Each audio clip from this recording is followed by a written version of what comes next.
Hello, welcome to the Tourism, Hospitality, and Event Management program. My name is Matt Webb. I'm serving as the advisor to first and second year students in this major.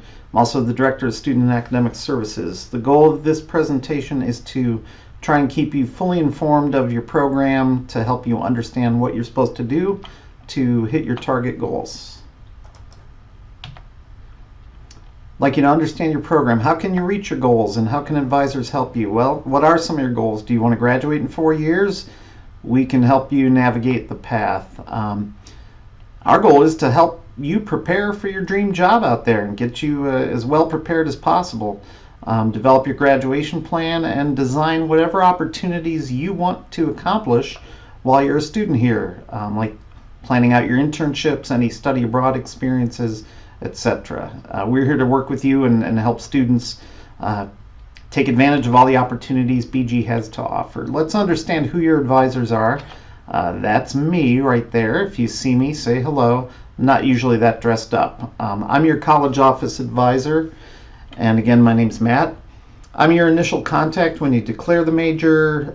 My focus is on the first 2 years with students. That's most likely the time when students are still trying to figure out exactly what they're going to do with the rest of their lives and if they're going to add a minor or change majors or come into this major.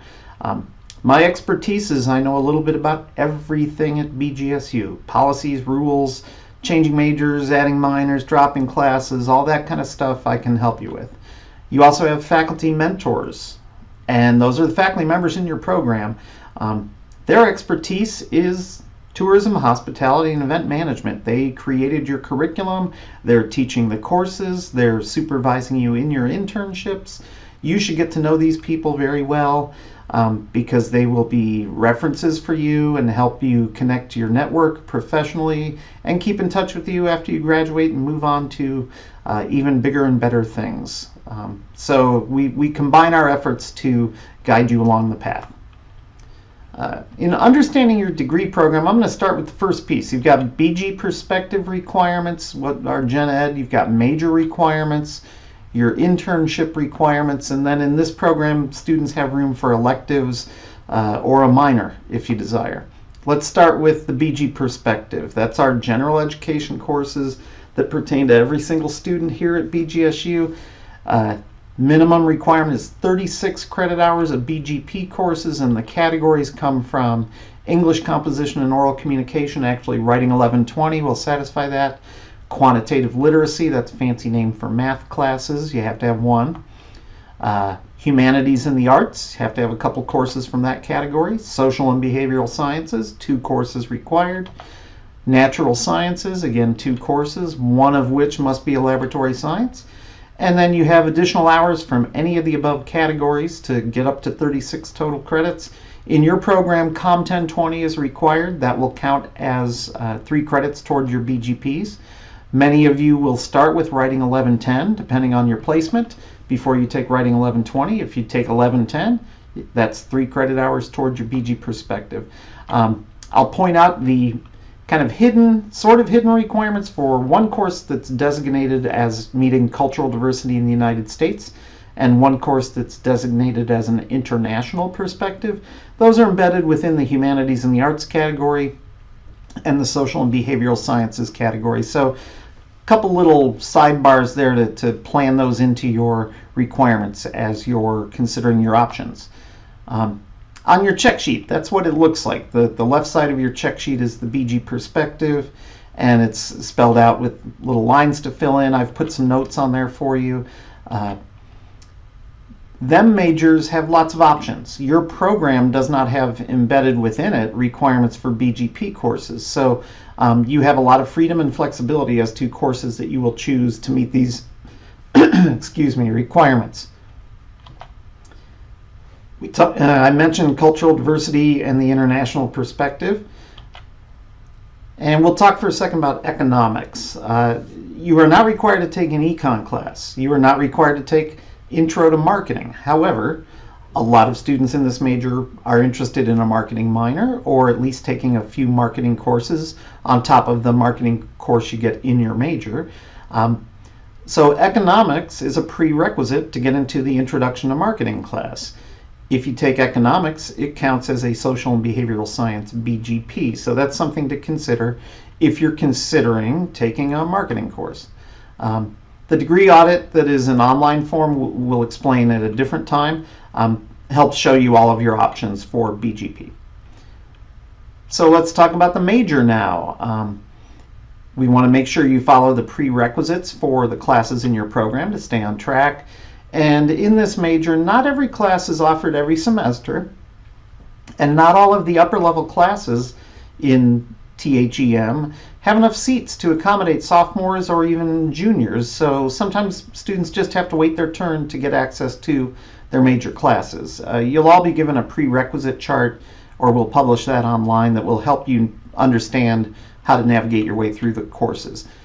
If you're running into any problems, as long as you communicate with people like your faculty mentors and my office, we can help you navigate your way to meeting your target graduation date and making sure you're you're not left behind on any of your requirements. So that's a picture from your check sheet again of your major requirements. You can see the courses listed there. The prereq chart I mentioned will help you. In general, your first year in the program, you should take 1900, 2100, and 2150. 2150 is a key prerequisite to get into several of the other courses.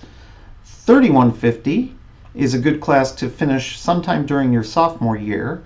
And in general, I want to mention your introductory internship.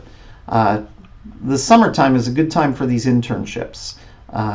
There are more opportunities in the field, so that's something to consider with your summers, planning ahead. And in general, most of the 3,000 level classes should be completed before you do the 4,000 level classes. But it's not entirely the way it has to work, but in general. And in your program, you're going to have room for extra classes because every student must earn 122 hours to graduate from BGSU. The BGP courses add up to 36. Your major has 46 hours of classes. The introductory internship is 3 hours. Your capstone internship is 15 credits. So that all adds up to 100 credit hours. So leaving you 22 credits short of the total you have to graduate, which is where we talk about a minor or possibly just a dabbling in a variety of elective courses depending on your interests. So the question is, to have a minor or not? And there's no correct answer to this question. I would encourage students that if you want to choose a minor, you should know why you're choosing that minor. What's it going to do for you? Is it something you're interested in, which could be a language, it could be any field out there. It's okay to have minors that you think don't directly match up with career interests. If we offer something at BGSU that you enjoy, go ahead and minor in it. When students add a minor, it just adds a layer of courses that have to be navigated and built into your plan. Can get a little tricky sometimes depending what all you're trying to accomplish, but it's something else to plan for versus just taking a variety of courses that are of interest to you to fill those 22 hours of credit that you have to play with, to explore other things. A lot of times students, they worry about like, well, I have to have a minor to make me more marketable. I'm not sure I agree with that, in all honesty. I think employers care more about what you bring to their organization. Your skill sets, your experiences, leadership, your involvement, your ability to communicate, to be a team player, to solve problems, your interest in learning things. That's what's going to carry you far in your career. So more so than did you have a minor or not. So that's something to keep in mind. So what are your next steps? Well, we want every student to have a graduation plan, which is really just that you've got things kind of projected on paper of how you're going to take your classes and what order, and you're following the prereqs, and you're maintaining the 2.5 GPA that you need to maintain to do your internships in this major. And if we give you all this information, we expect you to kind of manage this process. And you meet with us for assistance and some guidance along the way.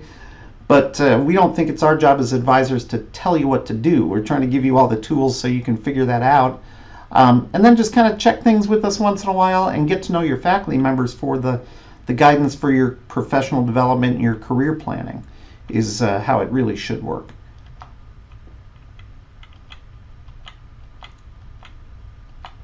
And that concludes the presentation. You are you, together we are them, and all of you make them look great. I hope you enjoy that little play on words of your major that I came up with on my own when making this presentation. I've had a lot of fun talking about them and fitting that into sentences, and I hope you find that amusing as well. Have a great day.